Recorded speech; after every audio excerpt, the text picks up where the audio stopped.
Fala, meus brutões! Seja bem-vindo no outro lado, onde a gente vai viajando e explorando as trilhas vastas da sua mente. Com duas penas e uma grande vantagem de correr. Gente, quem gosta de ciência, tem uma coisa muito gostosa saindo do forno hoje. Victor, me ajuda aqui.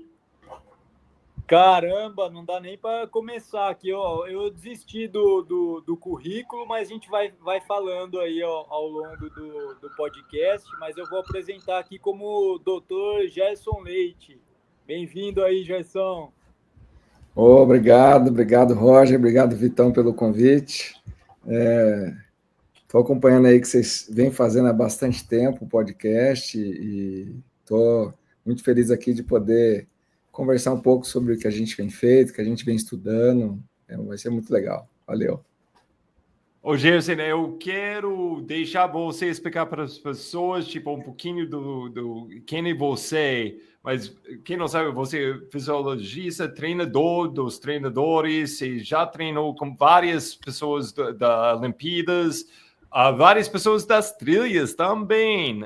Não vou falar nomes, vou deixar você fazer isso se quiser, mas só quero deixar muito claro, a gente tem um grande treinador aqui, e que está bem com mãos nas massas na ciência, atrás coisas ligadas com frequência cardíaca, fazendo essas avaliações de atletas para entender onde você está, qual tipo de treinamento você tem que fazer para chegar no seu limite e explorar seus limites do jeito mais seguro e mais avançado possível. Mas, Gerson, pode falar um pouquinho para a gente, para abrir? Primeiro, eu quero saber qual tipo de atleta foi Victor? E segunda, qual tipo de trabalho você está fazendo hoje em dia? O Victor foi um grande atleta, foi meu melhor atleta aí do início de carreira, da minha primeira fase como treinador, né? Eu sou formado em Educação Física e fui morar em Bauru, onde lá é a terra natal aí do Vitão. E lá nos conhecemos, trabalhamos ali de 2004 a 2009, né? Juntos, então foram 5 anos aí. E o Vitor foi simplesmente bicampeão brasileiro de triatlon de longa distância na categoria que ele corria, que era 25 a 29 anos, e foi sexto no Mundial de longa distância lá na Holanda, né? Então, assim, cara, só falar coisa boa, foi campeão de Troféu Brasil, né? Lá no Elite Amador. Então, a gente estava tentando migrar ali para o profissional numa época, mas minha rotina e a rotina dele não acertaram para a gente pisar lá na elite, né? Mas ele era um amador, era um dos melhores amadores do Brasil e foi um excepcional atleta. Então, o que ele traz hoje aí como um treinador, como atleta também, né? Eu aprendi muito com ele na época, é uma coisa muito importante. Eu aprendi muito com ele porque eu não fui atleta, né, de elite. Eu joguei futebol, como a maioria das crianças brasileiras. Tentei ser jogador de futebol, mas ao mesmo tempo eu era apaixonado pela bicicleta, pelo ciclismo, né?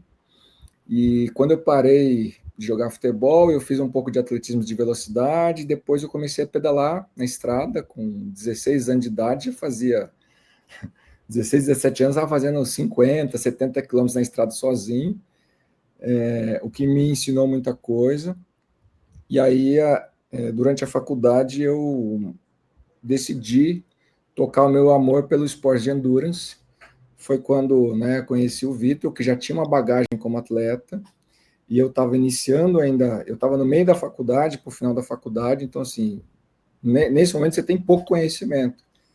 Então, nem sei se o Vitor sabe disso, mas ele me ensinou muita coisa, né? Ele me ensinou muita coisa com a bagagem que ele tinha. Então, assim, você fez estágio com algum treinador, eu fiz estágio com o Vitor e com os outros atletas que eu tinha. E nisso eu fui aprendendo muito, testando muitas coisas. Algumas deram muito certo, outras não deram, mas foi uma bela escola ali em Bauru. Isso eu posso dizer. Cara, eu queria emendar essa fala do Gerson, porque até hoje, né, o Gerson é meu treinador, cara. Não como atleta, mas a carreira que o Gerson está trilhando e trilhou, como essa frase que o Roger falou no começo aí, treinador de treinadores, para mim é o que você faz hoje, né, Gerson?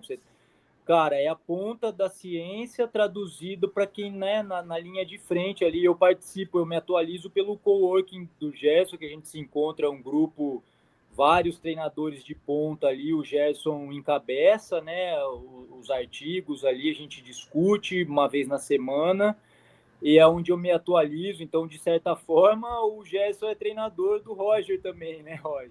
E mesmo na época que eu treinava com o Gerson, e ele pegou desde a época que eu ainda não estava na faculdade, depois o período todo, né, o período que eu tive mais êxito, eu estava cursando a faculdade. O Gerson era, além de treinador, orientador, também me orientou no TCC da pós-graduação, né? E eu lembro assim, mas desde essa época de atleta, eu fazia perguntas para o Gerson, né? Por que esse treino? Por que eu estou fazendo esse tiro assim e não assado? E aí o Gerson me respondia com meia dúzia de artigo em inglês, eu nem li em inglês. Ele, tá aqui, né? Então, era um jeito, caramba, né? Vou ter que ler isso aqui, entender, e aí a gente discutia. Então, até hoje aí eu posso... Vou usar uma palavra aqui que às vezes é mal usada nesse universo coach, mas é o mentor, né? O Gerson é meu mentor até hoje, né? Agora chega de rasgação, vamos tocar. Ô, Gerson, onde eu quero começar é, tipo, esse mundo de resistência. Você trabalha muito com triatletas. Nossa audiência é provavelmente mais ligada... Não, nossa audiência é mais ligada com as montanhas, mas no mundo de ultra. Fala um pouquinho, para abrir esse bate-papo mais de ciência, quais elementos você vai olhando quando alguém entra na sua clínica e pensa, tipo, não, cara, eu quero fazer uma avaliação, eu como atleta, minha potencial nas trilhas, fazendo ultra, minha potencial fazendo talvez um Ironman. Quais alimentos você está olhando, quais testes você vai fazer com essa pessoa para entender onde você está começando? Bom, Roger, essa pergunta é ótima. E é muito difícil a gente delimitar o que é bom para cada pessoa, né? Então, por exemplo, hoje eu trabalho com teste genético, mas o teste genético, a interpretação que eu faço, e o que o Ricardo Botura, que é um especialista em genética do esporte, que trabalha junto comigo aqui, né, que presta as consultorias, o que a gente trabalha dentro disso não é falar assim, olha, o Roger é melhor para ultra acima de 100 km, o Vitor é melhor para a prova de 50. Não dá para falar isso, né? A gente não está no ponto técnico científico de afirmar essas coisas, tá? Então as pessoas muitas vezes interpretam a leitura da genética, a genética vai dizer se eu sou ultra ou se eu sou velocista. Não, a genética não diz isso. Ela aponta alguns caminhos, né? A gente ainda está engatinhando em termos de genética e performance, tá? A gente consegue entender predisposições boas para algumas coisas, mas não dá para afirmar ainda, olha, vai por esse lado aqui, porque você é só isso. E ninguém é só uma coisa, tá? A nossa genética não é... vou pontuar esse gene aqui, se você tiver 10 pontos, você é ultra. Se você tiver 8, a genética não é isso. Tá? Muitas pessoas trabalham com genética dessa forma, e a genética não é isso. Na realidade, eu vou saber se você, às vezes, por exemplo, tem um perfil mais vasoconstritor, então tem uma frequência cardíaca mais alta, tem uma frequência cardíaca mais baixa, se isso é normal para você ou não. Se você pode ter um VO2 máximo maior ou menor, e por que isso? Se você tolera treinos com uma carga mais alta por algumas vezes na semana, ou se não dá para fazer isso, se a sua recuperação vai ser mais rápida ou menos rápida. Então, a gente tem alguns caminhos, mas sem afirmar muitas coisas, né? Se você, falando em ultra aqui, né? eu trabalhei com alguns corredores de montanha, tá? Pessoas de bom nível, né, aqui do Brasil. Por exemplo, o Hernani Souza, né? O Hernani foi o único brasileiro a ganhar o El Cruz. E quando eu trabalhei com ele, ele estava no ar, ele tinha acabado de ganhar o El Cruz, e ele ganhava quase todas as provas que ele competia de trail, né? Ele era quase imbatível nessas provas aí de 45, 50 quilômetros, dificilmente alguém vencia ele naquela época.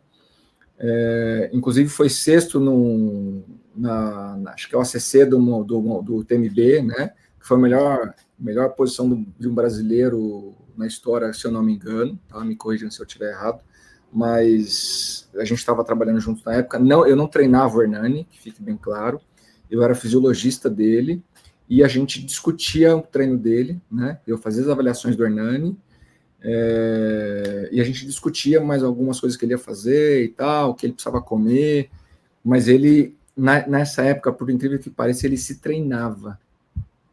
Então, o que ele estava sentindo, ele fazia. Poxa, eu estou bem, vou treinar mais forte, não estou mal, vou segurar um pouco mais, né? E foi o auge esportivo dele, a gente, né, discutindo coisas, mas ele é um cara fora da curva, hoje está se formando aí como treinador, também um cara que eu gosto muito dele e respeito muito ele. Trabalhei também com o Zé Virgínio, Rei da Montanha, acabou de lançar o livro dele aí, não pude ir lá no lançamento do livro, mas o Virgínio, eu fui fisiologista dele por algum tempo, depois fui treinador dele, e a gente já despontava algumas questões ali, né? Que caminhos era melhor para o Virgínio, a gente não tinha teste genético ainda na época, mas depois vamos falar mais sobre isso. Trabalhei com a Lígia Almeida, a pequenininha que corre muito, né? Corre absurdamente, ótima atleta, uma ótima pessoa. Avaliei o Piscinim, né? Acho que uma ou duas vezes, se eu não me engano, também um grande atleta, antes dele ser o espetáculo que ele foi nas outras aí, a gente veio ele, o treinador dele aqui em São Paulo.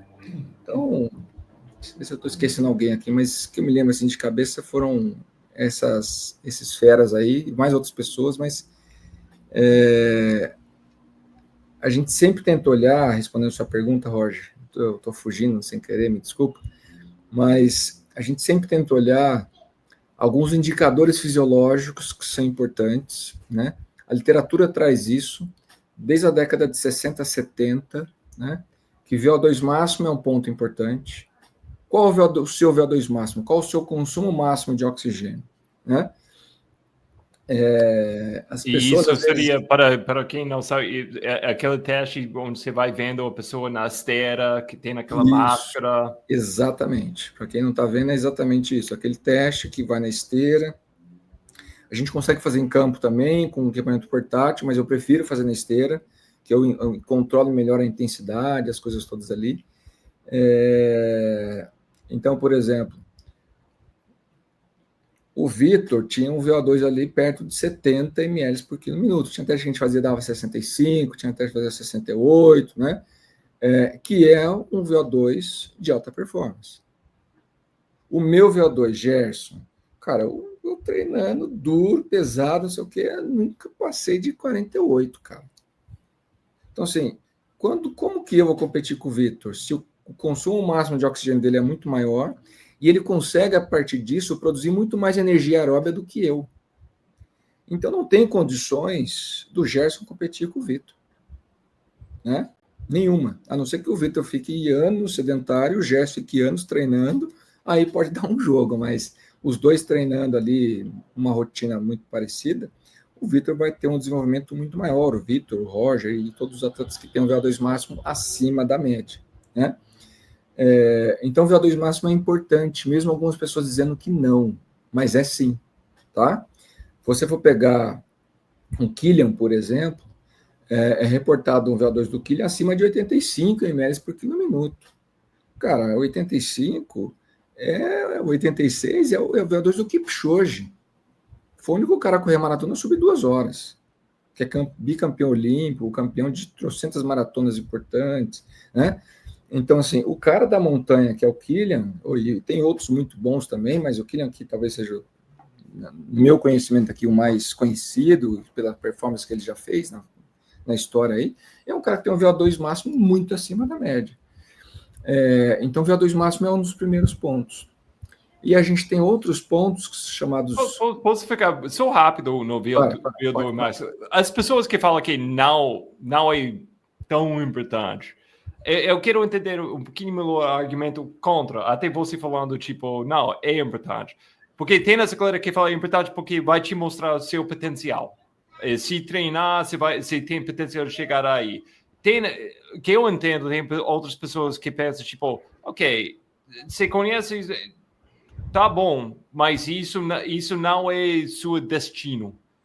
Tipo, você pode achar outros caminhos para subir a montanha, até com um VO2 max médio alto. Então, explica para as pessoas um pouquinho por que alguém ia falar não e, tipo, não é tão importante. E só para entender um pouquinho melhor esse argumento para pessoas que ficam fora disso. Tá, então a gente tem 2 pontos aqui bem distintos. Alta performance, alto rendimento é uma coisa muito, muito, muito restrita, e tem muita gente que fala sobre alto rendimento sem nunca ter estado lá, né?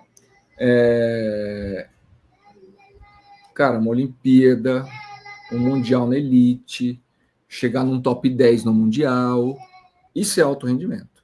Uhum. Ir para o Mundial com uma classificação qualquer e chegar entre os últimos, isso não é alto rendimento.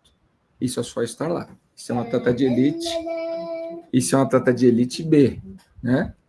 Isso não é um atleta de elite A. Atleta de elite A são poucos. Quando você chega no atleta de elite A, o VO2 máximo desses caras é muito parecido. É 80, 81, 83, 85.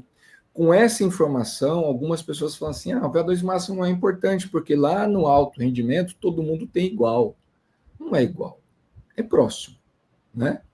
E na hora que a gente pensa que o que separa o campeão do quinto, do décimo, é 0,2%, 0,2% no VO2 máximo pode fazer diferença. Tá? É que a gente não conseguiu comprovar esses pontos ainda. Não quer dizer que só o VO2 máximo vai fazer a pessoa ser alta performance, mas é um dos pontos, né?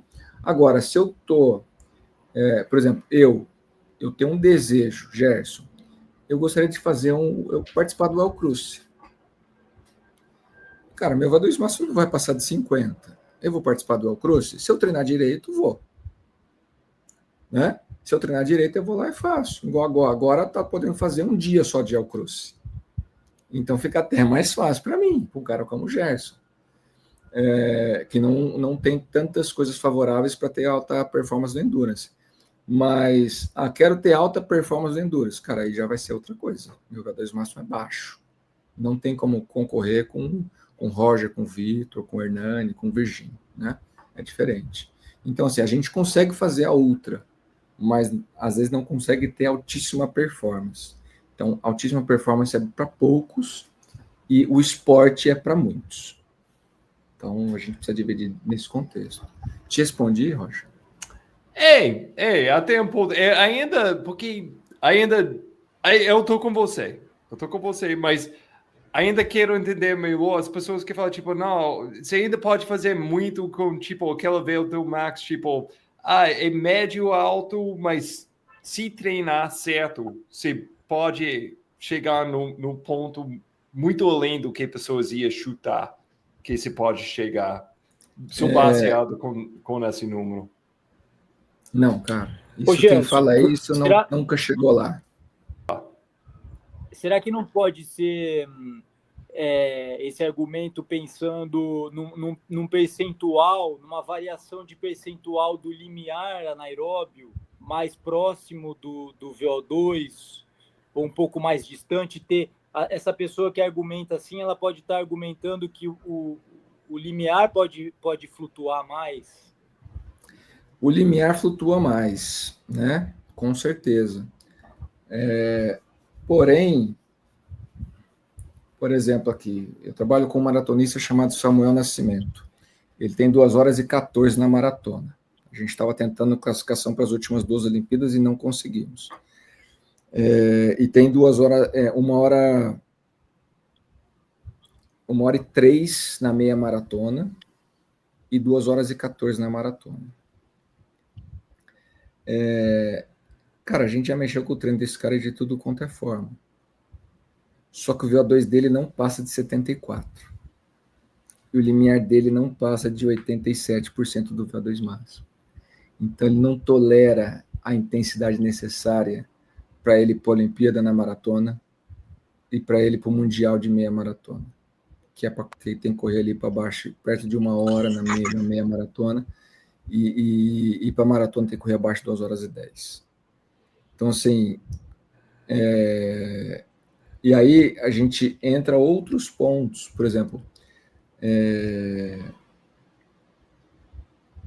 que é a ponto da economia do atleta. O atleta mais econômico, né? O ponto, Roger, que essas pessoas falam do VO2 máximo não ser o tchan-tchan-tchan, na realidade eu não estou dizendo que só ele é o tchan-tchan-tchan, a gente tem inúmeras variáveis que vão deixar você na alta performance ou não, o VO2 máximo é apenas uma delas, que fique bem claro. O quanto esse atleta é econômico é uma coisa das mais importantes, né? E eu avalio... E é uma coisa mais treinável. Não sei, viu? Dizem que sim, mas na prática eu não sei te dizer se é algo tão treinável como dizem, né? Porque né?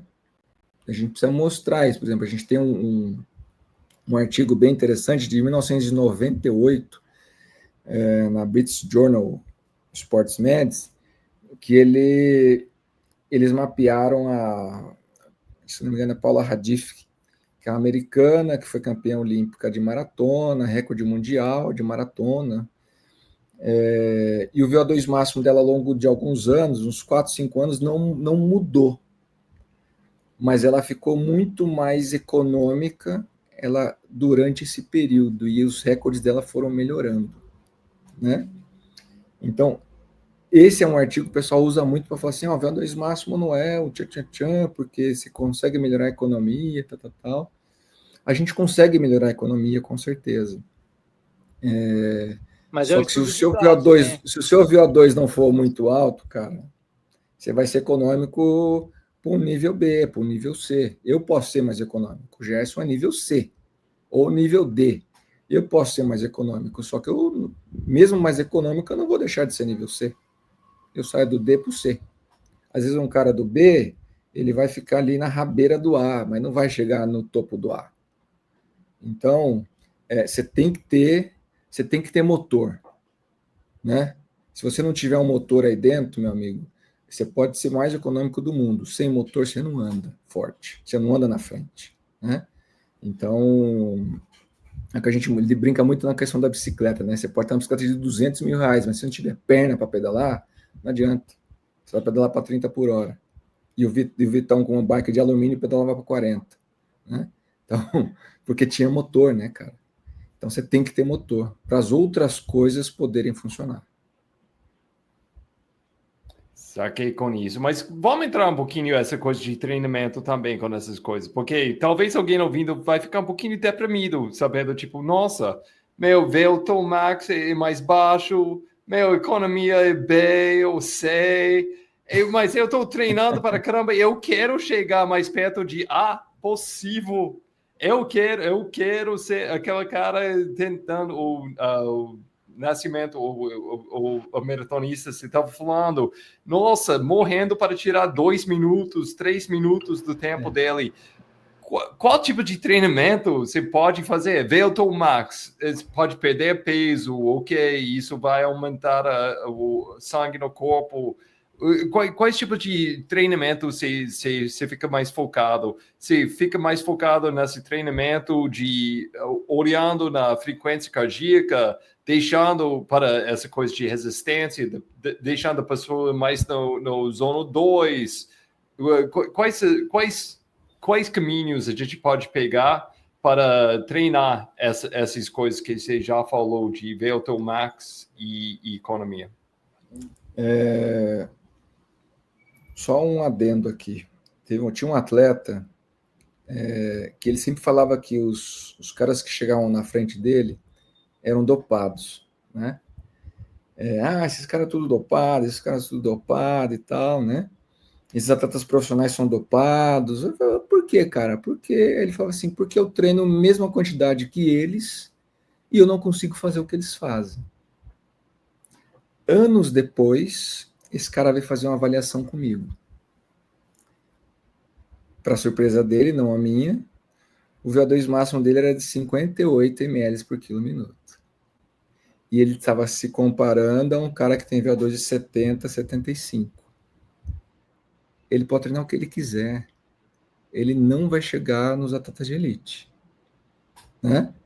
Então, assim, ele treinava o quê? 25 horas por semana, era um triatleta, né? 25 horas por semana e os caras dando couro nele. É óbvio, o cara não tinha motor. Mas ele conseguia melhorar, obviamente, dentro das possibilidades dele, fazia boas provas e tudo mais. O que a gente olha, respondendo a sua pergunta, né? O que a gente olha? Então, assim, só um comentário. Não adianta a gente ficar deprimido, né? A gente precisa brigar com os nossos pais, porque a genética é deles, né? Eu já tenho tanta raiva com meu pai. Meu Deus, cara, você está piorando a situação aqui. E minha genética que é para ser velocista, cara. Eu tenho mais facilidade para ser rápido do que ser resistente, cara. É uma dureza. Mas é o que temos, né? Então, respondendo aqui a sua pergunta, cara, como é que eu fico mais econômico, né? Peso importa? Importa. Então, a gente está correndo, transportando o nosso corpo. Então, um exemplo, eu fiz um estudo aqui rápido, né? No meu pós-doutorado, nós estudamos 40 corredores de elite do Brasil, tá? Tinha alguns atletas de trail ali que a gente acabou puxando junto, mas a grande maioria era um corredor de rua. Índice de massa corporal, uma coisa bem simples. Índice de massa corporal dos nossos 40 atletas de elite que corriam 10 quilômetros abaixo de 33 minutos, tá? Então esse foi o nosso crivo. Índice de massa corporal desses caras era 20,5 quilos por metro quadrado. Índice de massa corporal dos atletas africanos de elite, 19,3, se eu não me engano, tá? Quilos por metro quadrado. Cara, o brasileiro carrega 1 quilo por metro quadrado a mais que o africano, cara. Se os dois tiverem o mesmo VO2 máximo, o brasileiro é muito mais gastão do que o africano. Então, assim, é óbvio que numa prova longa, esse cara africano, ele vai levar vantagem se ambos se hidratarem, fazerem a reposição energética adequada, mas quem vai gastar menos energia? O africano, né? Quem vai gastar mais energia? O brasileiro. Então, para o brasileiro acompanhar esse cara é muito mais difícil. Então, peso é uma coisa bem importante. Obviamente que eu não estou aqui dizendo para ninguém virar anoréxico, né? Uhum. Porque tem na outra, quando você chega demais no outro lado, exato. Você vai te machucar também, fica com lesões. Especialmente para mulheres, né? Quando a mulher encana com a questão do peso, né? Eu recebo mulheres muito magras aqui e que elas, mesmo estando muito magras, estão preocupadas com o seu peso. Eu não posso ganhar peso, eu não posso ganhar peso. Normalmente essas pessoas ganham uma lesão por estresse, né? Então seus ossos estão um pouco fracos e ela começa a ter uma carga um pouquinho maior de treino, ela tem uma lesão por estresse, né? Ela tem a menorreia, né? Que ela para de menstruar por meses. Então, o peso é um ponto importante, mas a gente tem que ter um baixo peso saudável. Eu costumo brincar com as pessoas. Por exemplo, chega o Vitor lá, 1,81 m, né, Vitão? Um 81? 82. Sei lá, um 82 era 75 quilos, mais ou menos, não era, Vitão? 73, 75. Pô, Vitor, dá para chegar a 70 quilos? Pô, cara, 70 quilos eu me sinto mal, eu me sinto fraco. Então não dá. Em termos numéricos, talvez seria o mais adequado, mas como a pessoa se sente, né, biologicamente falando? Puta, eu me sinto fraco, eu fico mais resfriado, eu fico doente fácil, não sei. Então, cara, não vamos para 70, nós vamos talvez trabalhar com 73, com 72 em prova, né? Mas no 70 não dá para chegar, porque dá zebra. Então, o peso já é um ponto-chave quando a gente fala de economia, tá? Mas não pode ser né? Porque aí também temos densidade mineral óssea, né? Eu tenho atletas que os caras chegam aqui no laboratório e falam assim, cara, eu preciso perder peso, não consigo perder peso, não consigo perder peso. Primeira coisa que eu falo, vamos fazer uma densitometria óssea, tudo bem? Aí ele vai no laboratório, em outro laboratório, eu não faço isso aqui, ele faz uma densitometria óssea, aí chega lá, o cara tem densidade mineral óssea, a média normalmente é percentil 50, né? Quando você está abaixo disso, você começa a ter problemas ósseos. Quando você está acima disso, você tem uma pessoa com ossatura, uma densidade alta e ossos pesados. É o famoso osso largo, osso pesado, né? O pessoal fala muito disso sem nunca ter feito uma densitometria. Mas aí você vai ver uma pessoa no percentil 90. Ou seja, essa pessoa tem ossos largos e pesados. Então, dificilmente ela vai chegar no IMC muito baixo, né? Mesmo estando com o percentual de gordura super baixo, ela vai estar um pouco mais pesada que a média. Hoje a gente tem um campeão mundial olímpico, né, de Ironman, de Ironman de triatlo, né, que é o Christian Blumenfeld. Ele tem um porte maior que o normal. O apelido dele é gordinho, né? Mas na realidade o cara deve ter lá 6% de gordura, tem um VO2 máximo de 90, 92 ml por quilo minuto, e tem uma caixa torácica gigantesca. Os caras postaram um teste dele, ele chegou a 250 litros por minuto, que é uma coisa que eu nunca vi. No máximo que eu vi foi 200 litros por minuto, e atleta olímpico. A gente está falando de um campeão olímpico, né? Com 250 litros de ar entrando e saindo do pulmão dele por minuto. O Vitor tinha uns 160, 170, só para você ter uma ideia, Roger. Então o cara faz 250 litros por minuto, então óbvio que esse cara vai ter o consumo de oxigênio muito mais alto que qualquer pessoa quase, né? Mas ele nunca vai ser magrelo, levinho. Mas olhando para o treino, na segunda parte da resposta, zona 1 é uma zona importantíssima. Fala-se muito de zonas, né? Zona 2, a zona 2, a zona 2, mas precisa se conceitualizar o que é zona 2. Porque a gente tem mais de 10, 15 formas de montar zonas de treino. E quando você coloca lá um padrão, lá, uma intensidade padrão, às vezes algumas pedem, sei lá, ter o seu tempo nos 5 quilômetros, né? Você põe lá, sei lá, Roger corre 5 quilômetros para 16 minutos. Põe lá. Se eu pedir todas as formas que podem ser montadas de zonas de treino, a zona 2 vai ser completamente diferente em cada uma delas. A gente precisa entender que zona 2 é essa, que tanto se fala, mas que pouco se entende, né? Uhum.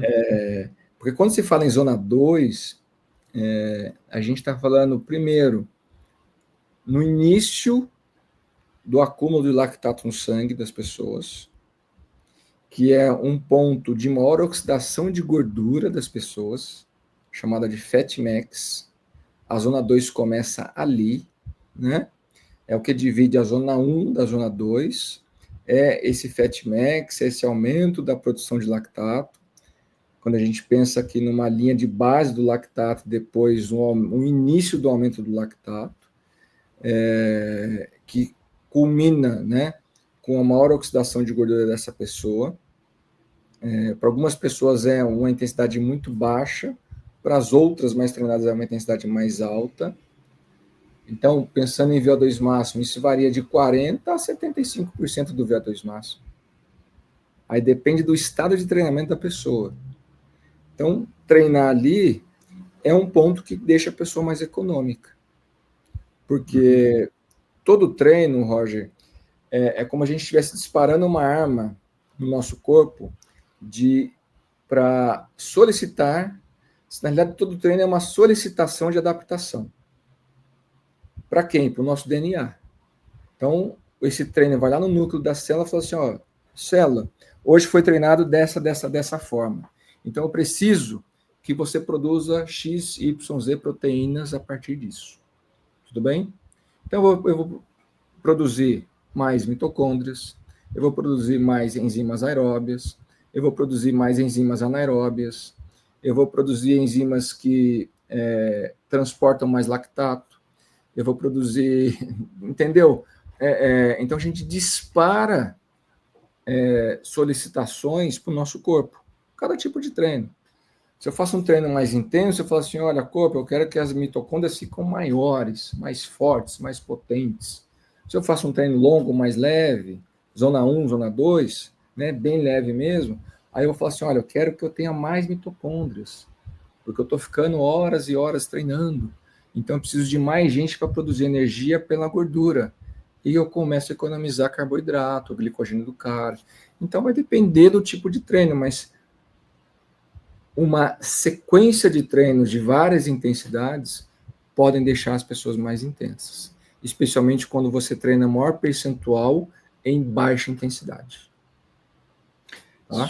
Só para pessoas ouvindo que talvez muitas coisas que a gente está falando está novo para eles, eu não sei, pessoas que estão entrando no esporte agora, essa coisa de zona 2, essas últimas 3, 4 anos, ainda mais, está pegando muita fama. Essa coisa, e muito ligado ao que você falou para pessoas entrando, tipo, você vai ouvindo, não, você vai queimar mais gordura.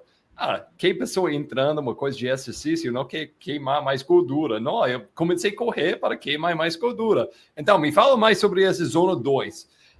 Mas a coisa também é essa coisa clássica de essa ideia, tem que queimar.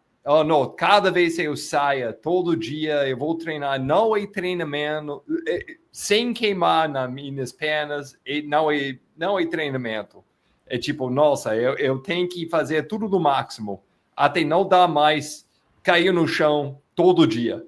E essa ideia de zona 2 é um pouquinho, não, vamos repensar isso. A gente não vai chegar no nosso VO2 Max, toda vez que a gente sai a casa, vamos deixar isso para momentos bem planejados, bem específicos, e vamos ficar nesses níveis mais baixos de treinamento, que pessoas estão falando, Z1, Z2.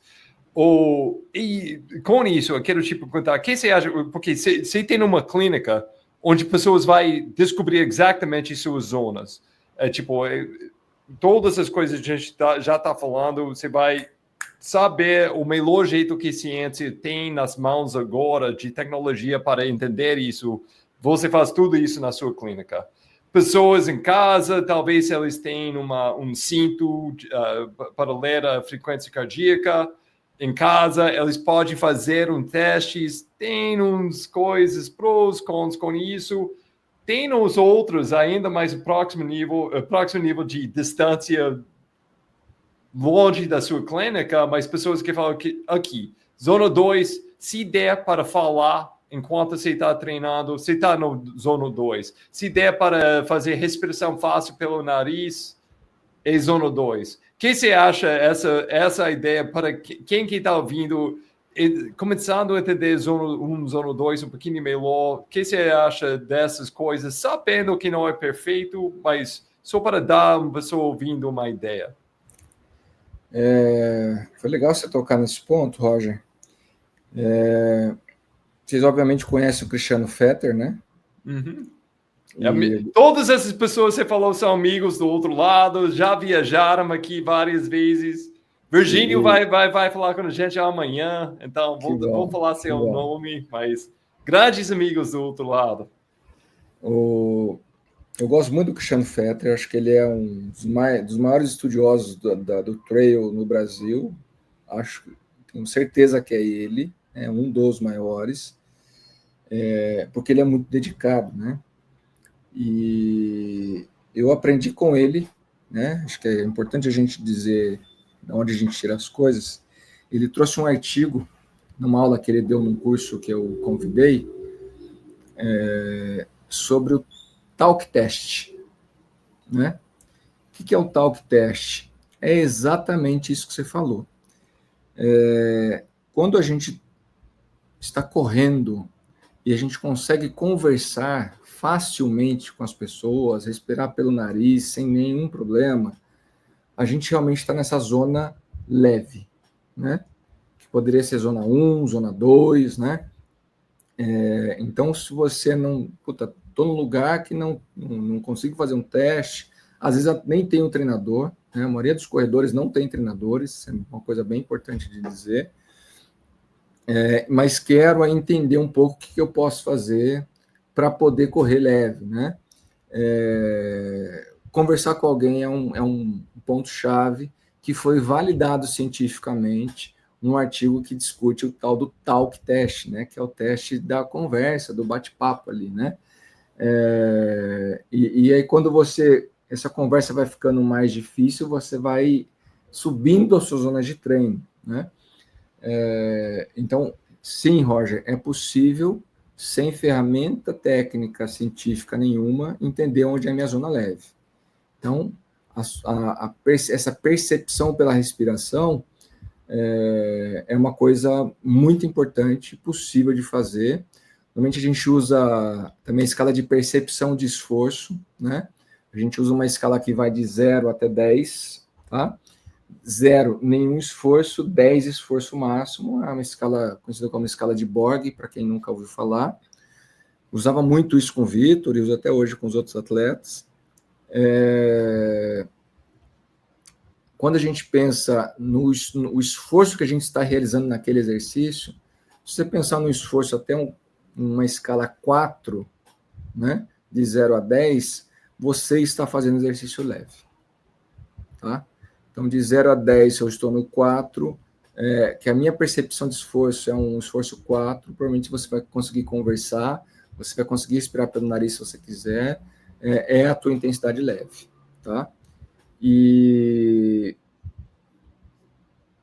por exemplo, o Samuel Nascimento, que eu já citei aqui, né, que é maratonista, que eu sou fisiologista dele, ele foi umas 3 vezes para o Quênia, ficou lá um mês, treinar com os quenianos. Coisa... espetáculo. Esses caras treinam 2 vezes por dia, todos os dias, né? Então, são 14 treinos na semana, praticamente, ali, que dão ali entre 150 a 200 quilômetros ou mais por semana, tá? Se é ultra, você deve correr isso toda semana em paz, né? Mas, e como é que esses caras dividem esses treinos na semana toda? Cara, é a semana inteira correndo leve, né? Os caras que correm maratona sub 2 horas e 15, 2 horas e 10, eles chegam a trotar a 5 por quilômetro. 5 por quilômetro, o cara que corre maratona para 3 e 5. Né? Então, assim, cara, por quê? Porque eles estão correndo o mais confortável possível, né? Que é o 5 por quilômetro, que eles falam lá, que a brinca que é o tuk-tuk, né, que fica num tuk-tuk ali, né? Tuk-tuk, que fica quase saltando assim, né? De um pezinho para o outro, 5 por quilômetro. Para os caras que correm numa prova 3 e 5, 3-0, né? A maratona. Então, as pessoas precisam entender que esse papo de no pain, no gain, cara, não funciona, né? No pain, no gain só funciona para lesão, né? Você fica acelerando, daqui a pouco você está lesionado, aí você vai abraçar lá o ortopedista, o fisioterapeuta, às vezes por meses, por conta de uma besteira que você está ali, e é deixar o ego de lado, né? A gente brinca aqui em São Paulo, né? Que no Ibirapuera não tem Z1, né? Nem Z2. Porque o pessoal, ninguém quer passar ali no fotógrafo, passar pelos outros grupos correndo devagar. Uhum. Cara, dane-se os outros. A palavra é dane-se o que as pessoas vão achar. Cada um tem a sua corrida, cada um tem a sua parte fisiológica e cada um tem o seu treino. Se o seu treino hoje é leve, cara, faça o leve, ponto final. Né? Tem o Marcos Paulo Reis, que é um mestre dos mestres aqui, né? Se a gente for pensar dos treinadores de corrida, de triatlon, técnico olímpico, tudo, ele fala, cara, se você paga a planilha, cumpre a planilha, pô. Né? Por que o treinador pede um leve? O treinador ficou lá horas e horas pensando, raciocinando, estruturando. Aí ele fala assim: nesse dia você vai correr leve, e o cara já pensou o porquê de tudo isso.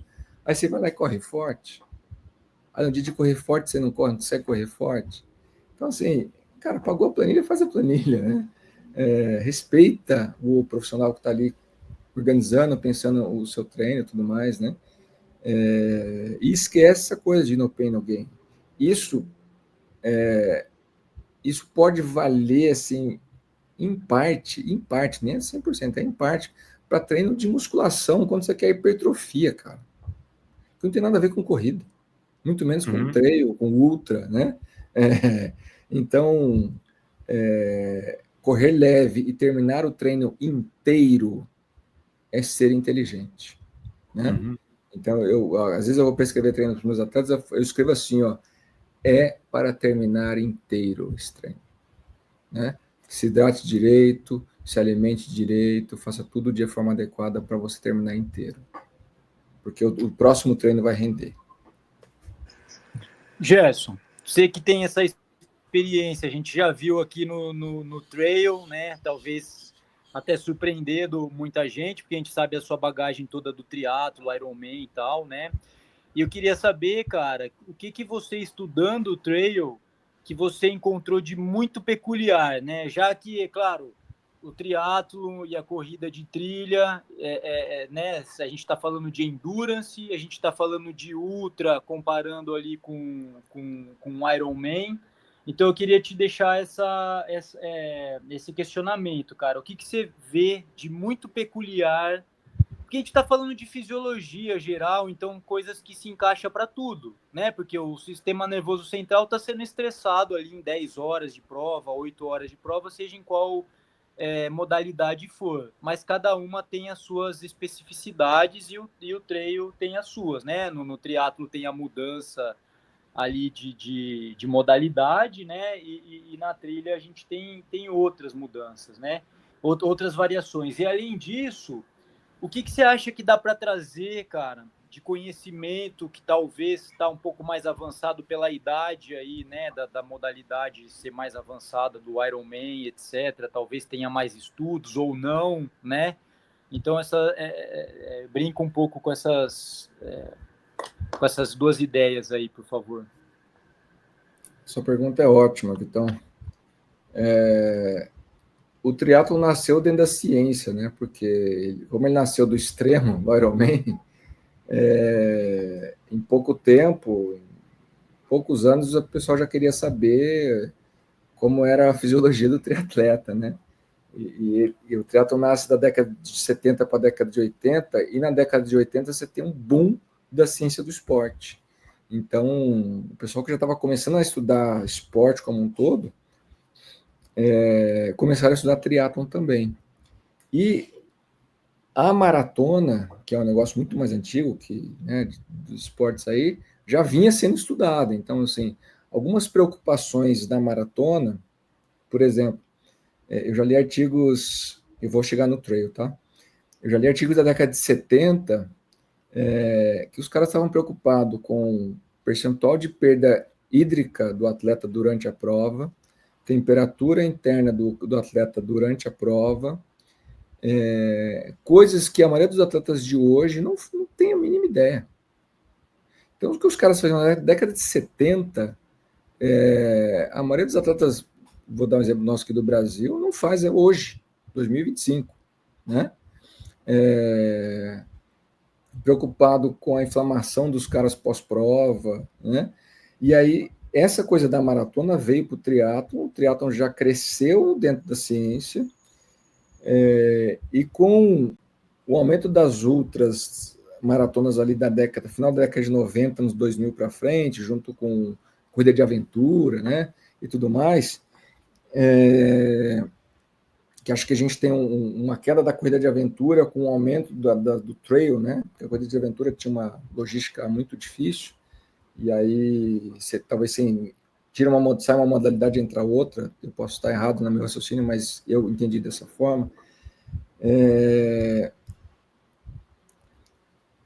Uma coisa que me surpreendia no trail, Vitão, era a intensidade que o Hernani e o Zé Virgínio ficavam durante as provas, cara. Como é uma prova de terrenos acidentados e de muitas horas, não dá para me pautar em pace, né, como é numa maratona, né, ou num triatlon, por exemplo, que a gente consegue fazer isso. Então, a gente olha para a frequência cardíaca do cara. Basicamente, eu sempre pedi que os dois competissem ali com cinta cardíaca. E, cara, esses caras passavam ali 6, 7 horas a 88, 90% da frequência cardíaca máxima, que é uma coisa absurda de forte, né? E talvez essa característica, essa tolerância à alta intensidade desses caras, é que levaram eles a terem tanto sucesso na modalidade que eles praticam, que é a corrida de montanha. Óbvio que hoje eles já estão com uma idade já um pouco mais avançada, tem atletas mais jovens e tudo mais, que provavelmente estão mais rápidos que eles, mas no auge da carreira deles, eles ambos foram quase imbatíveis ali nas suas épocas. Então isso era uma coisa muito interessante, mas ao mesmo tempo, esses caras chegavam com uma hipoidratação, até pela característica da prova, de ser autossuficiente, né? Muitas vezes. Então, esses caras não tinham um hábito, era um hábito assim, muito pequeno de se hidratar, né? E de ingerir carboidratos durante a prova, que a gente foi incrementando aí ao longo do tempo, até para que esses caras pudessem treinar mais, recuperar mais rápido, não se sentir tão cansado, ter um estresse oxidativo menor, a imunidade não cair tanto. Então, assim, a gente tem uma janela de cascatas de uma série de questões fisiológicas que acontecem e que hipoidratação e hipoalimentação vão gerar e vão exacerbar tudo isso. Então, foi um trabalho assim, interessante de, vamos aprender a se hidratar mais, vamos treinar com mochila de hidratação, né? Vamos treinar usando carboidrato dos diferentes tipos, né? Inclusive, o primeiro artigo que veio discutir na ciência sobre 120 gramas de carboidrato por hora é um artigo da corrida de montanha, não é um artigo no triatlo. Então, eles pegaram lá uma competição, pegaram 2 grupos de atletas, um grupo, eles treinaram os atletas para conseguir tolerar 120 gramas de carboidrato por hora, e o outro grupo manteve ali o normal deles, que eram 60 a no máximo 80 gramas de carboidrato por hora, se eu não me engano. E aí, ao final da prova, se eu não me engano, o pessoal dos 120 gramas teve uma performance um pouquinho melhor, mas em termos de recuperação muscular, estresse oxidativo, inflamação, tudo em quem comeu mais carboidrato foi menor. Né? E só um ponto com esse estudo isso não foi depois da prova, foi durante a prova, porque foi uma prova de, eu acho que 5, 6 horas, e eles viram todas as coisas que você está falando durante a prova, a recuperação porque a gente pensa, recuperação do músculo, aí isso é uma coisa pós-prova. Eu vou tomar meu whey protein e vou fazer minha movimentação. Não, isso foi durante a prova, o músculo estava recuperando, eles viram nesse estudo. E aí, por exemplo, quem corre trail sabe disso. Você pega uma subidona. Como é que você fica depois dessa subida? Você consegue continuar correndo num ritmo razoavelmente bom? Tem gente que sim, tem gente que não. Por quê? Tem gente que gasta ou boa parte da sua energia nessa subida. Não é econômico, está fazendo um esforço inadequado para a subida, e está comendo pouco no longo do tempo, né? E quem está mais hidratado, mais alimentado, já pré-prova, durante a prova, e está junto com isso também ajustado o ritmo, cara, você termina uma subida muito mais inteiro. Então, e a prova são sequências de subidas e descidas, né? Então, a gente precisa ter um cuidado muito particular com tudo isso. Ô Gerson, eu quero encaixar uma outra dúvida aqui, já nesse contexto do carboidrato, porque quem está ouvindo a gente pode falar, caramba, então é isso, vou começar amanhã, vou começar a consumir 120, já tem estudo de ciclismo com 200 gramas por hora, né? Vou tomar 120 por hora, mas isso também é muito dependente do nível do atleta, né? Dele conseguir sustentar numa intensidade mais alta. Você acabou de falar aí esse exemplo de 2 atletas que faziam uma prova 7, 8 horas a 80 e poucos, quase 90%, né? Da frequência cardíaca máxima. Da frequência cardíaca máxima, cara. Não é, né? Essa não é a realidade de 99% das pessoas. Então, esse consumo hora, ele está relacionado justamente a isso, né? Quanto mais próximo, talvez, que esse atleta consegue sustentar de uma intensidade de limiar, maior é esse consumo de carboidrato. Isso é para poucos, né? A maioria dos atletas talvez vão ficar ali muito longe, né? Muito abaixo ali dessa, né? Do que seria uma zona 3, 4, vão completar uma ultra, né? Então não adianta se entupir de carboidrato, né? E aí a gente volta lá para a história do VO2 máximo, né? Porque o gasto calórico depende do quanto de consumo de oxigênio você está usando naquele momento. Então, por exemplo, uma pessoa que tem um VO2 máximo de 45 ml por quilo minuto, que é o meu caso, por exemplo, hoje, cara, eu não vou precisar mais que 60 gramas, eu não vou precisar de mais de 60 gramas de carboidrato por hora. Pode fazer o que eu quiser, não vou precisar de mais de 60 gramas, porque o meu VO2 é baixo, então a minha necessidade calórica também é baixa, né? Agora, se eu já pego um atleta com 50, 60 de VO2, a gente já vai provavelmente para uns 90 gramas de carboidrato por hora, né? E se eu pego atletas com VO2 acima disso, eu tenho um gasto calórico muito maior para esse atleta, porque ele está fazendo um esforço muito mais intenso. Então, eu vou precisar repor mais carboidrato mesmo, né? Tem atleta que chega a ter necessidade, tá? Que fique bem claro isso. Necessidade de 250, 300 gramas de carboidrato por hora. Necessidade, calma. Desculpa, vou explicar. Que esse tipo de coisa você vai comer, tipo, todo dia Natal? Só que isso é necessidade para ele produzir aquela intensidade. Só que a maior parte disso vem do glicogênio muscular. Então, você não vai comer, ninguém vai comer 300 gramas, 200 gramas de carboidrato por hora, que fique claro isso. Então, às vezes você vai colocar 100 gramas de carbo de alimentação por hora e o cara vai usar dos outros 200 do próprio músculo dele, né?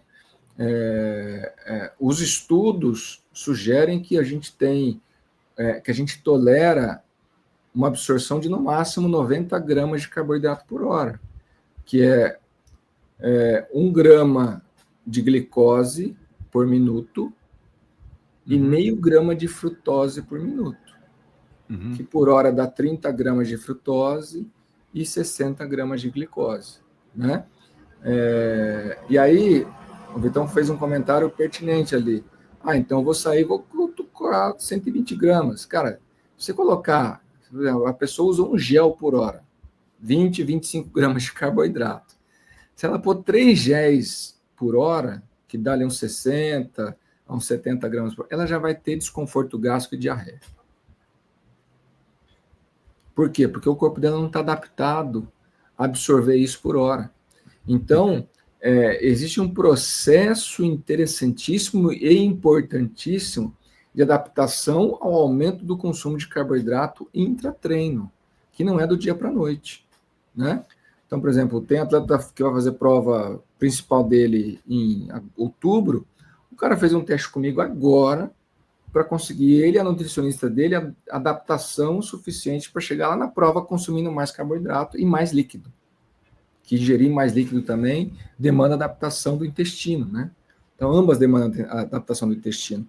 Então, é uma série de fatores envolvidos que não é só, vamos tocar 90, 120 gramas aqui, como todo mundo está falando, e já era. Cara, não é. A primeira pergunta é, quanto você precisa? É o seu metabolismo que vai dizer isso. Não sou eu, não é o Gerson, não é o Roger, o Vitão ou qualquer outra pessoa. É o metabolismo da pessoa. Como é que eu sei isso? Avaliando o consumo de oxigênio e produção de gás carbônico. Porque a partir disso, do consumo de oxigênio e da produção de gás carbônico, é que eu sei o quanto do músculo dessa pessoa está precisando de carboidratos naquele momento. Se é mais ou se é menos. E depois vem ainda quanto eu tolero, né? Exato. Né? Então, assim, não dá para sair do 1 gel por hora para 3 géis por hora, 4 géis por hora, que já vai dar zebra. Vai ter que achar um banheiro atrás da árvore ali, né? E resolver esse problema logo, né? Se não acabar com a prova da pessoa por conta disso. Então, é um cuidado que tem que ter pessoas experientes junto para fazer isso. Uma coisa, porque o problema intestinal provavelmente a coisa número 1. A maioria das pessoas ouvindo, ou nas trilhas, qualquer evento de resistência, pessoas comuns vai ser o caso número 1 para desistir, o DNF. Para as elites, vai ser uma coisa entre, minutos, pode tirar uns minutos. Na maioria das pessoas, você acha, como você falou no início, começando essa entrada, muitas pessoas não estão bebendo água suficiente ou tomando calorias suficiente. Mas se você pega essa ideia, não, 120, todo mundo está falando 120, vou tomar 120, você vai ficar com problemas também. Então, uma coisa eu quero deixar claro para as pessoas ouvindo é, se tiver a oportunidade de fazer esse teste que você está falando, ótimo. Até eu quero uma corona para São Paulo, a gente vai sentar com o Gerson, a gente vai fazer esses testes. Se não, vai lá experimentando, todo dia, e treinando o corpo, entender como seu corpo está, a reação do seu corpo tem com esse tipo de coisa. Porque eu sei, a maioria das pessoas ainda não está. Você fala, não, eu estou tomando 60, 80, mas na verdade, é muito menos, muitos tempos. Eu sei para mim mesmo, eu estava chutando, eu estou fazendo 60, até fazendo minha planilha, bem lindo e tudo assim. Mas olhando no meu colete do fim da prova, quantas coisas eu tinha sobrando, de realidade, quantas coisas entrou minha boca e quantas coisas saiu minha boca.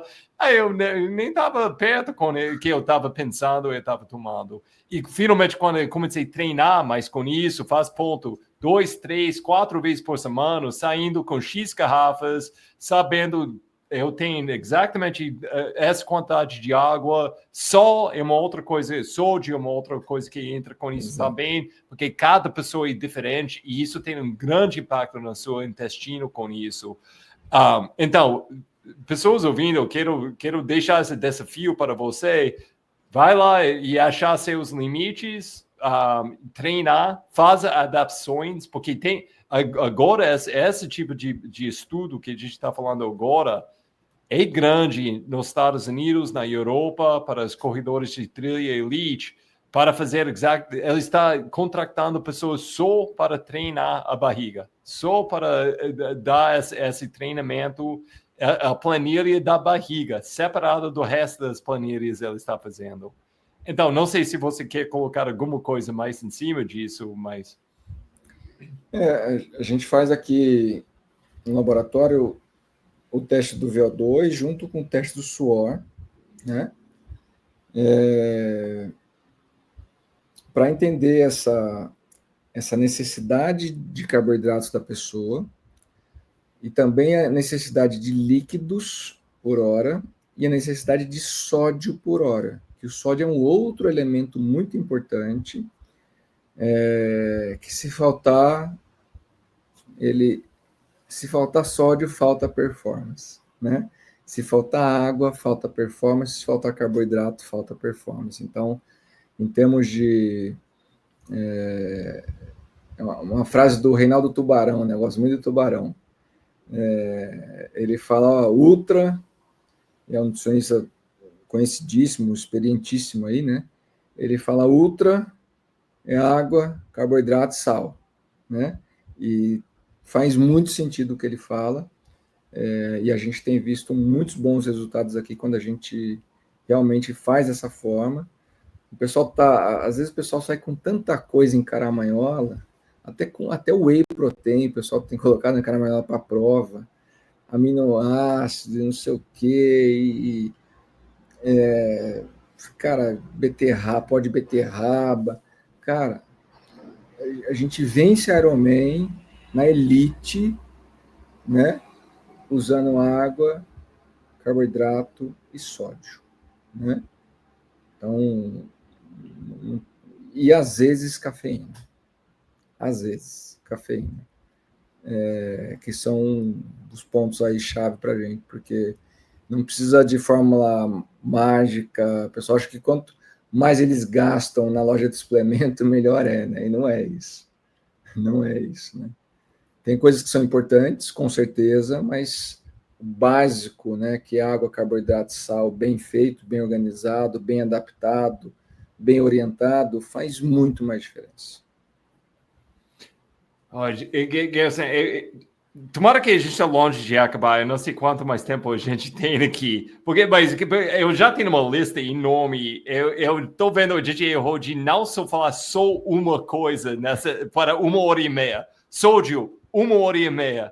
O Z2, 1h30. Z1, outra 1h30. E eu nem cheguei no 3, 4 e 5. Então, eu já estou falando assim, você vai voltar para falar com mais foco, com toda coisa aqui, porque eu tenho uma lista enorme aqui. Eu nem sei, agora mesmo, vamos pivotar, vamos para onde eu quero entrar. Saindo do Z2, eu quero tocar um pouquinho a diferença, o Z2, desculpa, eu faço toda a minha pesquisa em inglês e português misturada. LT1 e LT2. O lactate threshold 1, lactate threshold 2, essa janela de o limiar de lactose. O que é isso? Eu quero para pessoas entender e onde é se cabe nessas zonas de 2, 3 e 4. Vamos traduzir aqui, né? Você está falando dos limiares fisiológicos, que a literatura dos últimos 40 anos tem apontado o VO2 máximo, a economia de movimento, mais os limiares fisiológicos como pontos fisiológicos muito importantes para treinar as pessoas e para dizer se elas vão ter alta performance ou não, por exemplo. Vamos pensar aqui, vou tentar ser o mais didático possível. O Roger é um atleta, todo mundo aí conhece, e eu quero entender a fisiologia do Roger. Como é que eu faço isso? Eu preciso colocar o Roger em várias intensidades diferentes por um certo tempo. Então, coloco você para correr muito leve, e eu vou monitorar a sua fisiologia. Leve, vou monitorar a sua fisiologia. O leve para o moderado, vou monitorar. O moderado, vou monitorar. Moderado para o forte, vou monitorar. O forte, vou monitorar. E o teu máximo, e vou monitorar. Ou seja, eu vou sair de uma área muito confortável para você correr até o máximo de velocidade que você consegue num protocolo progressivo. e vou entendendo a sua fisiologia a cada ponto dessa escada de intensidade que eu montei. Então, basicamente aqui vamos pensar em 5 zonas.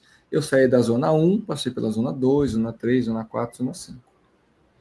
E fui tirando fotos fisiológicas suas. Fotos a cada uma dessas cargas que eu coloquei. Né? Existe um comportamento padrão esperado para todas essas cargas. Só que de vez em quando esse comportamento padrão ele dá uma alterada. Quando a gente está mais para o começo do exercício e esse padrão se altera, a gente demarca um primeiro ponto fisiológico, que é o tal do limiar 1, LT1, VT1, né? Ou também a literatura chama de início do acúmulo de lactato no sangue. Tá? Então, esse primeiro ponto fisiológico, ele divide uma área completamente estável metabolicamente, que é para trás dele para trás, que é onde você consegue correr horas e horas batendo papo ali, e você termina o treino como se não tivesse acontecido nada. E você continua... Eu estou tentando lembrar de Fetter, como que é o pera para pira, ele tem alguma coisa, ele fala, pega uma pera... Pindamonhangaba. Isso, desculpa. Como que é? Fetter passou no outro lado falando exatamente o que você falou, o talk test. E eu também vi essa aula aí do Gerson com o Fetter, eu vi essa aula que o Gerson mencionou aí. E o que ele fala lá mesmo? Eu esqueci. Que palavra que é? É isso, é para lá de Pindamonhangaba. Tá. Para lá de Pindamonhangaba. Pindamonhangaba é da minha região ali, de São José dos Campos. Então, depois dessa primeira modificação fisiológica, dessa sua foto, desse limiar 1, né, a gente volta com o padrão. E daqui a pouco a gente tem outra modificação numa outra foto, que é a transição entre área realmente estável metabolicamente para uma área instável metabolicamente, que a gente chama de limiar 2, tá? Que é o LT2, né? VT2, né? O antigo, né? Limiar anaeróbio, tá? Então, esse limiar 2 é um ponto de transição metabólica, onde eu tinha estabilidade fisiológica e eu passo a não ter estabilidade fisiológica mais. Tá? E dali até o VO2 máximo é uma área que tem instabilidade fisiológica e fadiga mais rápida. Então, do limiar 2 para baixo, eu tenho uma fadiga mais demorada, e quanto mais para baixo eu vou, mais vai demorar da fadiga aparecer, tá? E quanto mais para cima eu for, nessas intensidades que eu organizei aqui do Roger, mais rápido a fadiga vai acontecer. Então, eu costumo dizer que a gente tem uma zona 1, que é onde estava tudo estável, uma zona 2, onde a gente começa a ter alteração fisiológica, dessa estabilidade que a gente tinha ali, né, no LT1. Uma zona 3, no meio desse caminho, que é estável e começando a chegar onde já não é mais estável. E uma zona 4, começando na instabilidade, até um pouco acima disso, que a gente chama de velocidade crítica, ou potência crítica. E o zona 5, que seria a zona do VO2 máximo, onde eu vou correr e vou atingir o VO2 máximo naquela área, mas a fadiga é muito rápida. 2, 3, 5 minutos no máximo. Tá? Então, eu gosto muito de dividir em 5 zonas, porque eu tenho uma zona extremamente leve, uma zona leve para o moderado, uma zona moderada, que é a 3, uma zona pesada, que é a 4, e uma zona máxima, que é a 5. Então, didaticamente, eu gosto muito das 5 zonas. E os limiares fisiológicos, limiar 1 e limiar 2, eles demarcam o início da zona 2 e o início da zona 4. Tá? Mas isso é uma coisa firme. Tipo, sempre vai ser assim, porque essa é ligado também com tanto o lactose que está crescendo também no seu corpo e sua capacidade de limpar esse lactose, né? Ou eu estou errado com isso? O limiar 2, a gente chega no ponto máximo, né, que a gente chama máxima fase estável do lactato, onde eu estou conseguindo, eu produzo lactato e reuso lactato em mesma quantidade, tá? O lactato é reutilizável, né? A gente não precisa lavar lactato, a gente pode reutilizar lactato. Lactato não gera fadiga, isso é uma coisa bem importante. O que gera fadiga é o hidrogênio que está na célula em excesso, o fosfato inorgânico que está na célula em excesso. O lactato não gera fadiga. O lactato é reusável, né? Só quando a gente chega num ponto onde eu estou produzindo lactato em alta quantidade, sei lá, 100 de lactato, e eu só consigo reusar 80 de lactato, a gente começa a acumular lactato, 20 de lactato, por exemplo. Só que o problema não é o lactato, porque daqui a pouco ele vai ser reutilizado em algum lugar do corpo. No coração, no cérebro, no fígado, tá?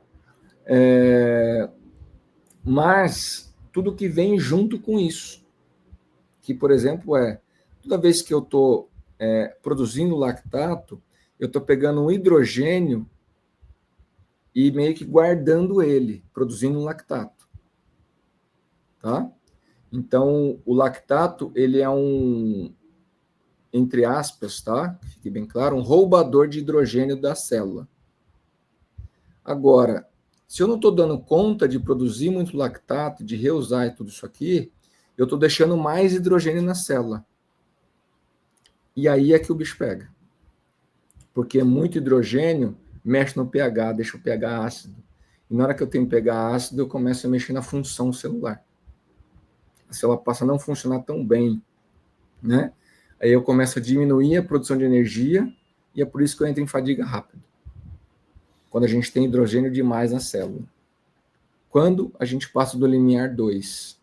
Passou do limiar 2, que é essa máxima fase estável do lactato, e ele deixa de ser estável, e eu passo a ter instabilidade, especialmente na quantidade de hidrogênio que eu tenho na célula, aí o bicho pega, a fadiga vem rápido.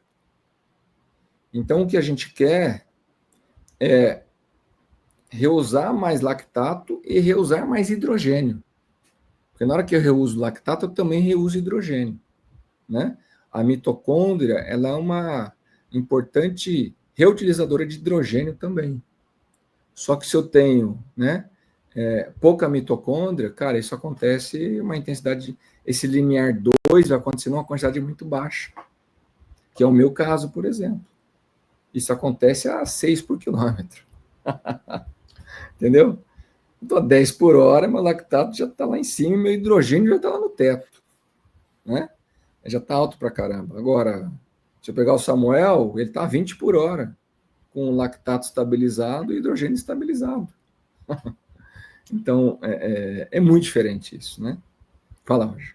Não, tem várias coisas para falar, pô. Então, vamos começar, vamos colocar mais triste aqui, porque você vai voltar no futuro para falar sobre mitocôndria, criação de mitocôndria, o que se pode fazer para estimular seu corpo para criar mais mitocôndria, a função do mitocôndria, porque eu vou postar, tem pessoas ouvindo, tipo, pô, há 28 anos eu não ouvi a palavra mitocôndria, foi aquela aula de ciência na faculdade, mas porra, é a coisa atrás de tudo que a gente está falando hoje, mas ok, vamos deixar essas três, você vai voltar no futuro para falar só sobre mitocôndria.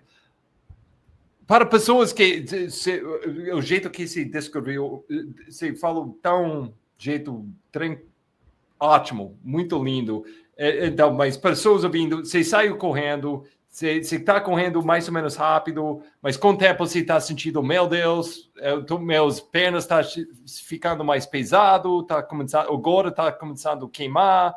Esse aqui é o processo que você está falando, que está rolando entre as zonas.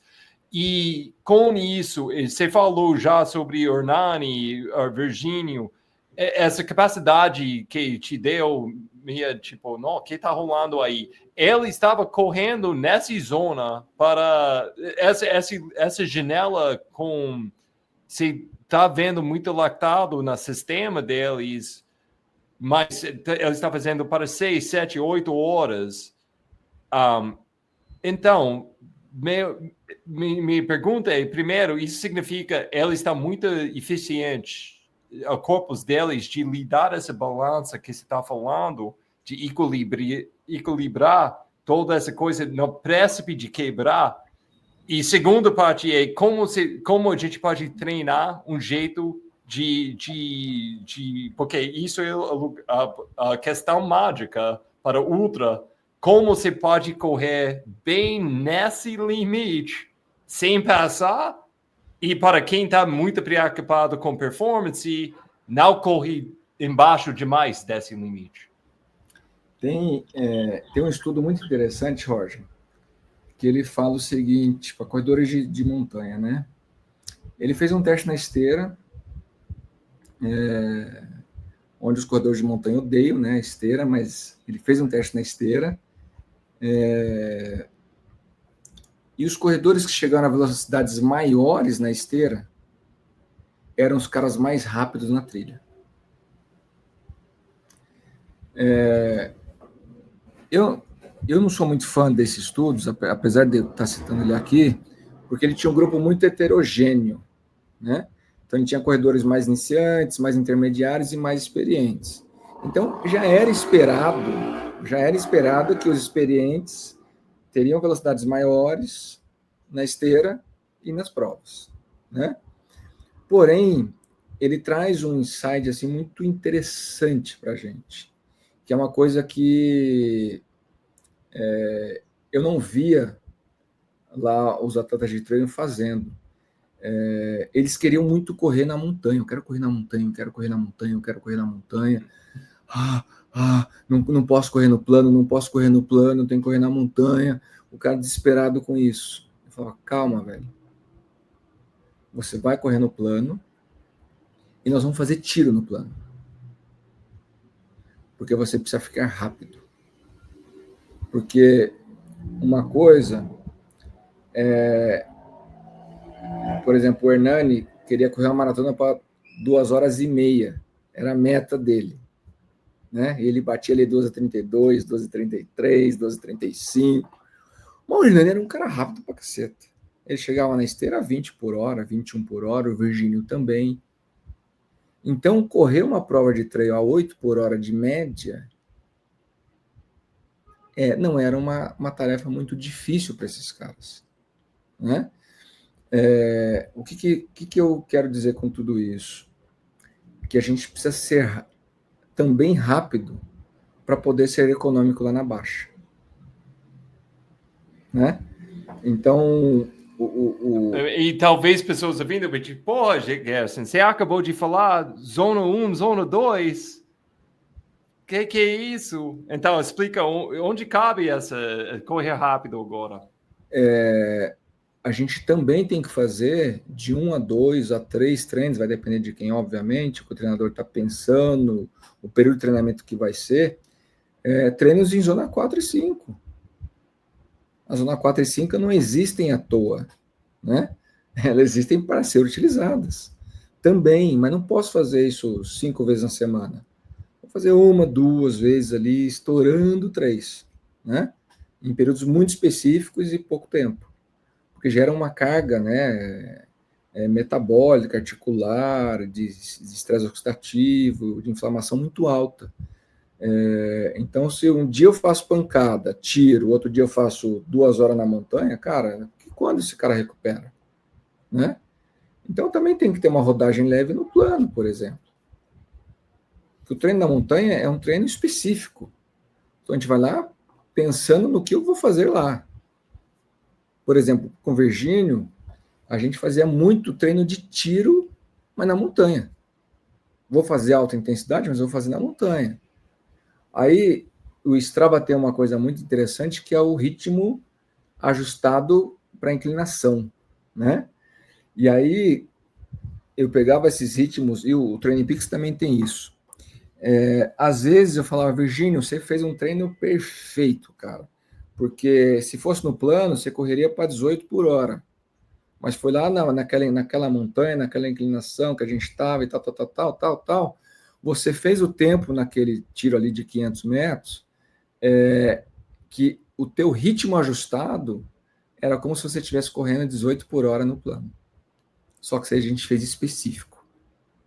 Então, às vezes, quando estava mais longe de competição, a gente jogava esses tiros rápidos no plano, e quando mais perto da competição ia, a gente ia migrando isso para a montanha.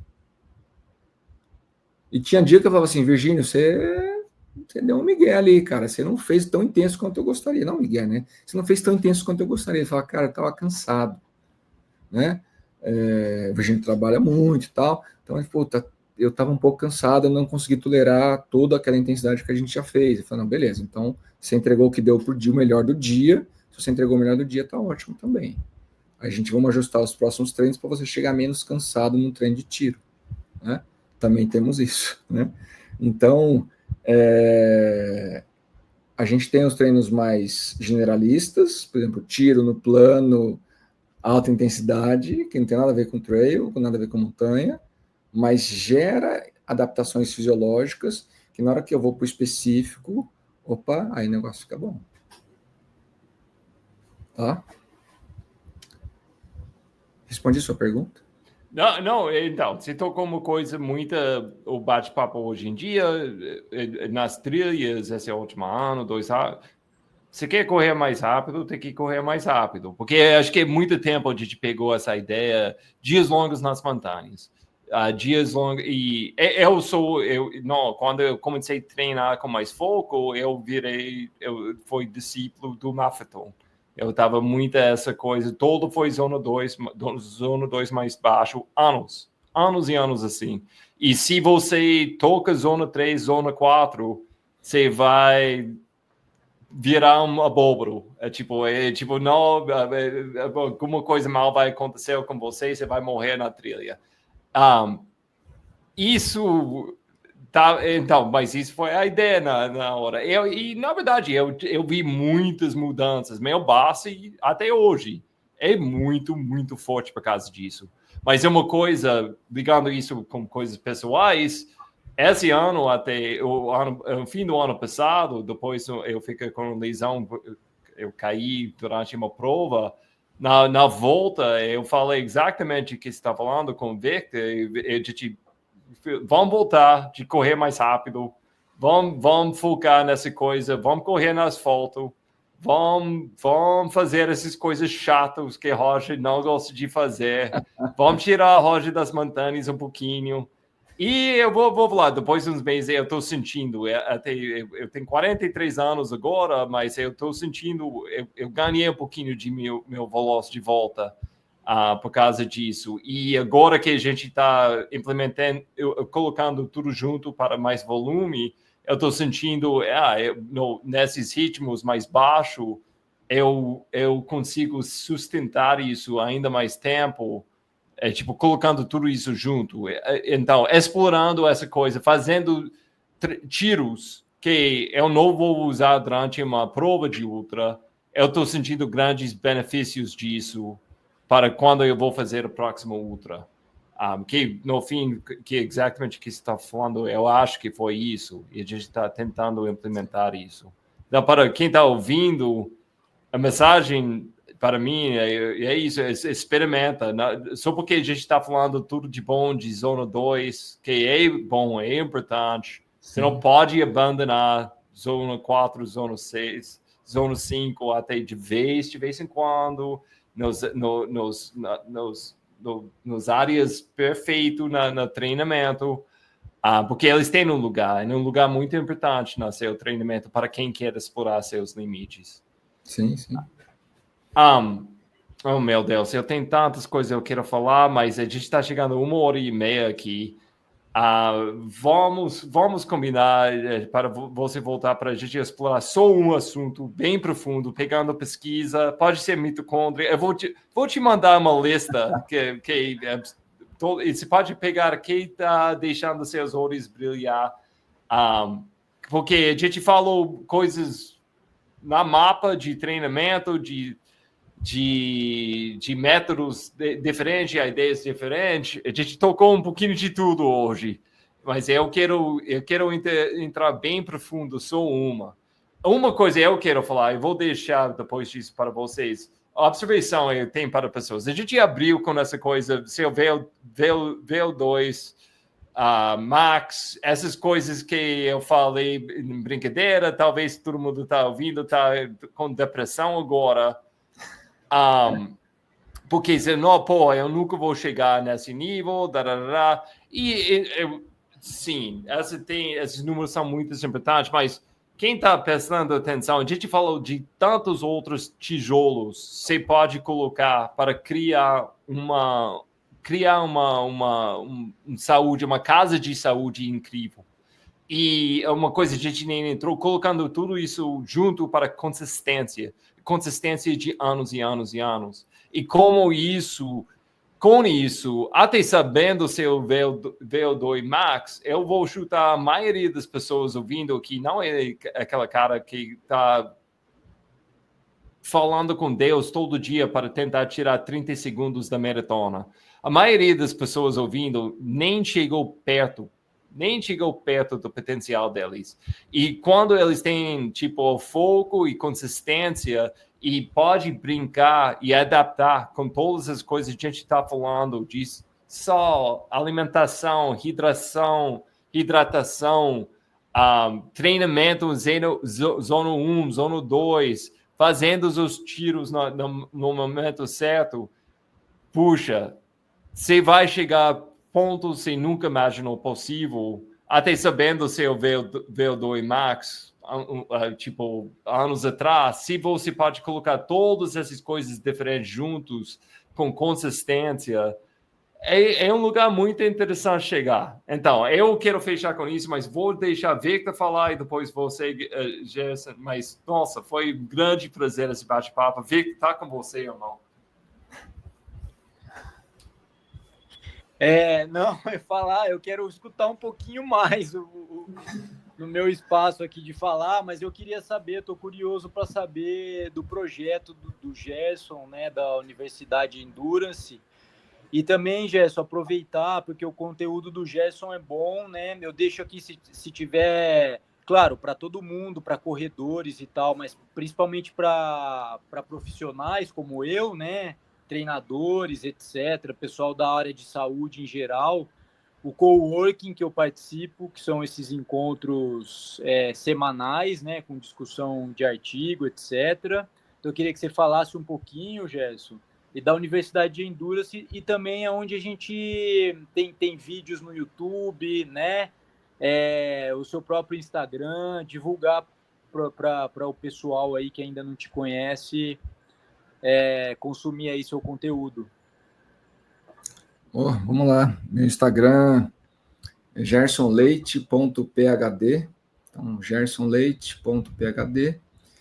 Lá no YouTube a gente tem um canal chamado Universidade do Endurance, que a gente faz discussões científicas sobre dados, sobre assuntos, né, do esporte de endurance como um todo.